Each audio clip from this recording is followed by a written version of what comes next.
हम कहीं बेटी के घर का अन्न अगर पा लिए हैं तो यहाँ शास्त्र कह रहा है, भगवान शिव कह रहे हैं कि अगर माता पिता जीवित हैं और माता पिता अपने बेटी के घर अगर नहीं जा सकते तो वो अपने बेटे को कहते हैं कि तू जा, और तू जाकर अपनी बेटी के यहाँ अपनी बहन के घर जाकर रक्षाबंधन पर राखी बंधवा,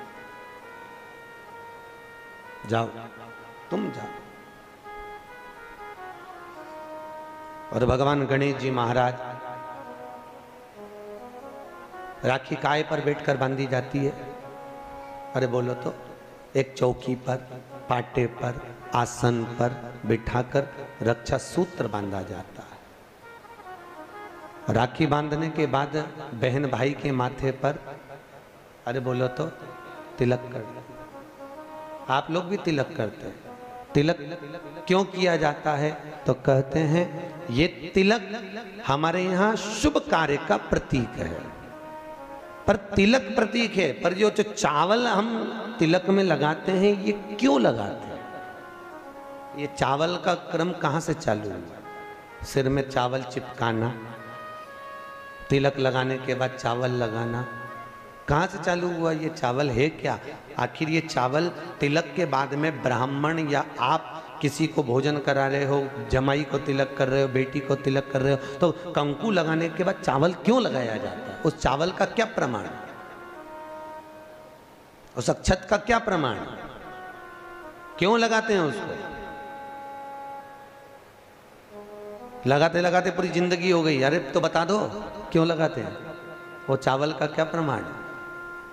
कि कंकु का तिलक तो लगाया, वो हमारे यहाँ शुभ कार्य का प्रतीक है, समृद्धि का प्रतीक है। पर जो अक्षत हम माथे पर किसी के लगाते हैं, कंकु लगाने के बाद में, चंदन लगाने के बाद में जो चावल लगाया जाता है, वो चावल का क्रम क्या है? तो शास्त्र कहता है, सुंदर विष्णु पुराण में भगवान वेदव्यास जी ने वर्णन करा, जिसके मस्तक पर तिलक लगाया जाता है वो शुभ कार्य का प्रतीक होता है। और अक्षत इसलिए लगाया जाता है कि इस अक्षत के माध्यम से आपकी जिंदगी में ये शुभ कार्य निरंतर चलता रहे, इसलिए अक्षत उसके माथे पर लगाया जाता है। शुभ कार्य के लिए, निरंतर चलने के लिए, इसको कहते हैं अक्षता। अक्षता का मतलब क्या है? निरंतर चलता रहे, निरंतर बढ़ते रहो।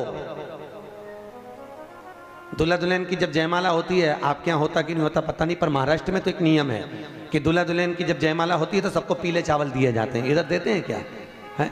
तो पीले चावल देते हैं, और पीले चावल देकर फिर उसको सतीवचन के अनुसार उस पर छोड़ा जाता है। शुभ मंगला, अरे बोलो तो, सावधान, शुभ मंगला सावधान।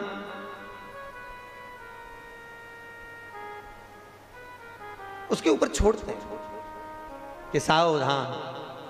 और ये चावल तुम्हारे मस्तक पर जो पड़ा हुआ है, तुम्हारे मस्तक पर जो डाला जा रहा है, तुम्हारी जिंदगी इसी प्रसन्नता में निरंतर बढ़ती चली जाए, वो अक्षता का मतलब है।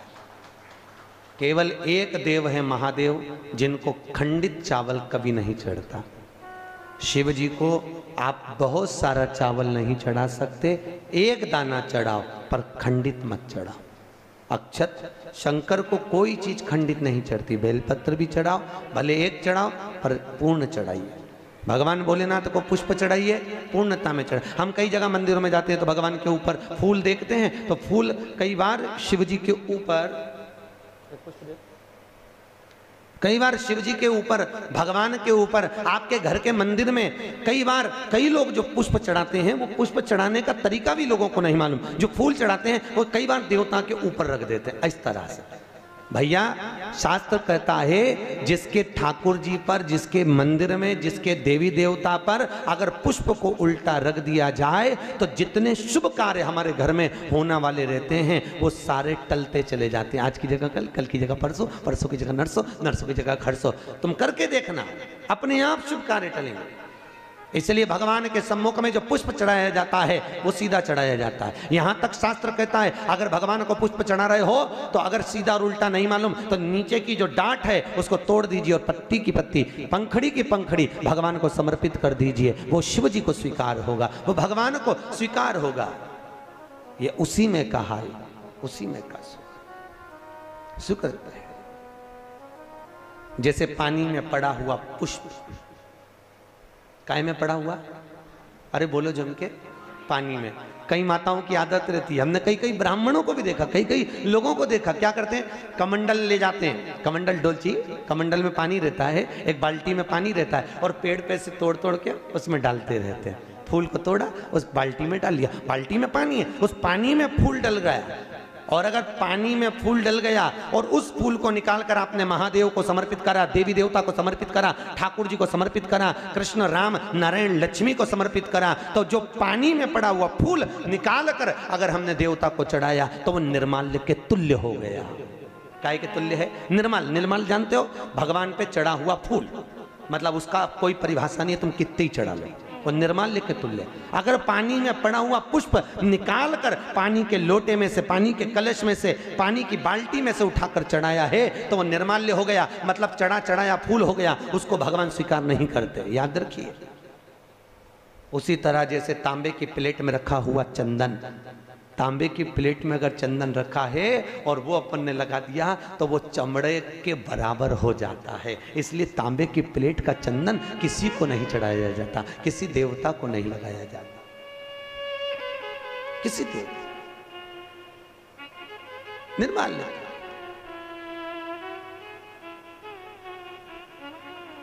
भगवान शिव कहते हैं तुम्हारे पास में कुछ नहीं है, पूर्णता का समर्पण, पूर्णता। पर आज के जमाने में लोग पूर्णता देते कहां हैं?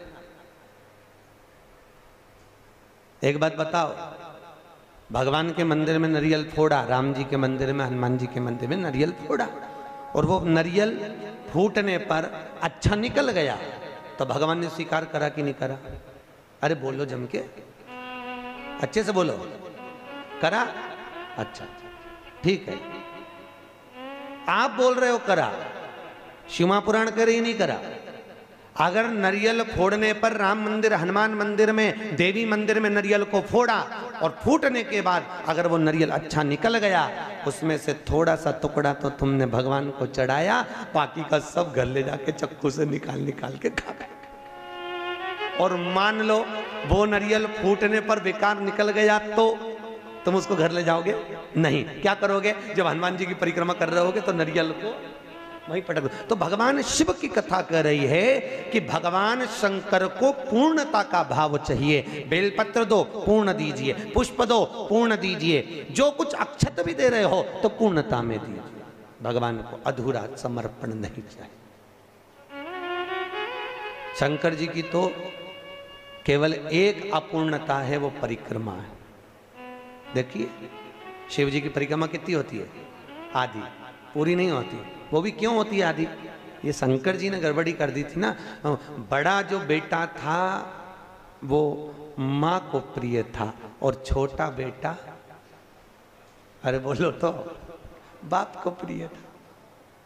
अब शंकर भगवान बड़े आनंद में, अभी उन्होंने क्या करा, शंकर जी को गणेश जी से बड़ा लगाव हो गया था, बड़ा लगाव एक बार बहुत। और भगवान भोलेनाथ जी ने कहा जाओ, जो पृथ्वी की पहले परिक्रमा कर कर आएगा उसको प्रथम गिनती में गिना जाएगा।